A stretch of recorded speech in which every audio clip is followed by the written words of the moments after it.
poorest.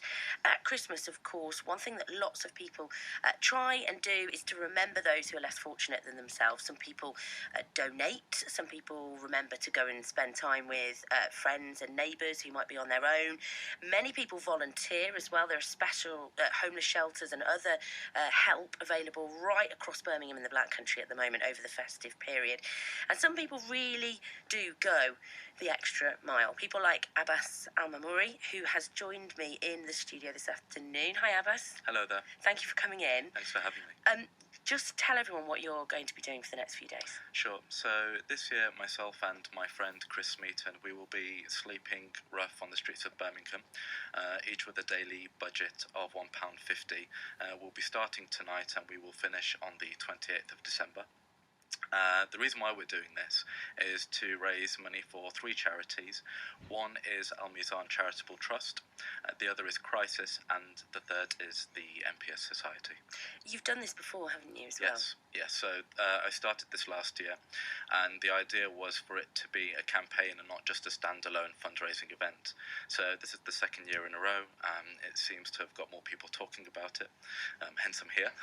So yeah, I mean, as much a campaign as it is a fundraising activity, if you like. I mean, this is, like I say, many people do something at Christmas and other times of the year as well, but this seems to be quite an extreme thing to do. You're going to be living on the streets for 4 days. Yeah, 5 days. 5 days, yeah. 4 nights, with hardly any food and no shelter. I mean, it's quite a drastic thing to do. Agreed. I think sometimes when it comes to campaigning or indeed protest, then sometimes you have to take those sort of measures. I think when you look at, say, the statistics and you think, well, a quarter of homeless people over Christmas are going to be alone. And yeah, there's not a lot being discussed about it. You don't really see it, for example, discussed in Parliament. You don't see it discussed by local MPs. It's really to raise the issue. It's to have people having the conversation on the issues facing people who are homeless and also people who are rough sleepers. Is it frightening? Of course, yes, it is.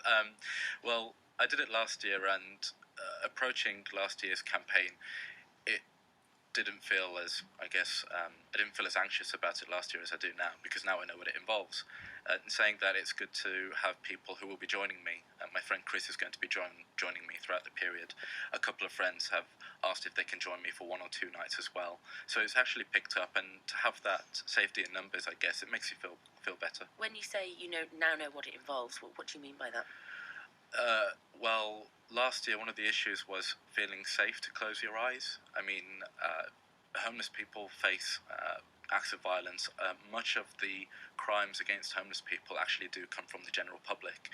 There's a study from the London School of Economics published a couple of years ago where it showed that 32% of crimes against homeless people were acts of violence and committed by the general public. So you get quite afraid for your own safety, indeed, when you're doing something like that. Absolutely. Do you find that there's a lot of kindness out there as well, though? Of course there is. I think it's very much a give and take. I think that you do witness some acts of kindness, but it certainly doesn't sort of overcome the acts of violence and indeed abuse that homeless people face. What would you like to see your campaign achieve then? I'd like more people to talk about the issues, whether they are for or against supporting and helping homeless people. It's to have that debate. It's to have this brought to the public's attention. People to talk about it, whether it's over Christmas dinner, whether it's at the pub, whether it's at the mosque, it doesn't matter. Just have this conversation and to change their attitudes towards homeless people. At the end of the day, if you think that, for example, crimes towards homeless people happen at a higher rate than the general public, and to give you an example, 52% of homeless people experience acts of violence. That's in comparison to 4% of the general population, so it's much higher. People don't really know this. They just may look at a homeless person and see maybe, oh, this person's a scrounger, or they put themselves in that situation, whatever.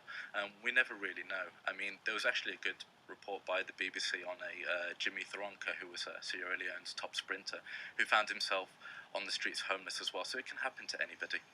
Well, you're doing a very brave thing, and good luck. You've raised how much so far? Just under £3,000. Okay, Yeah. a lot of money. And if Yeah. people want to donate, they can go to... So you can follow us on the hashtag OutInTheCold2015 on Twitter, and you'll find the sponsorship link there. Thank you so much. That's Abbas Al-Mamouri, who is going to be sleeping outside, sleeping rough for the next 4 nights to raise money for homeless charities and other charities.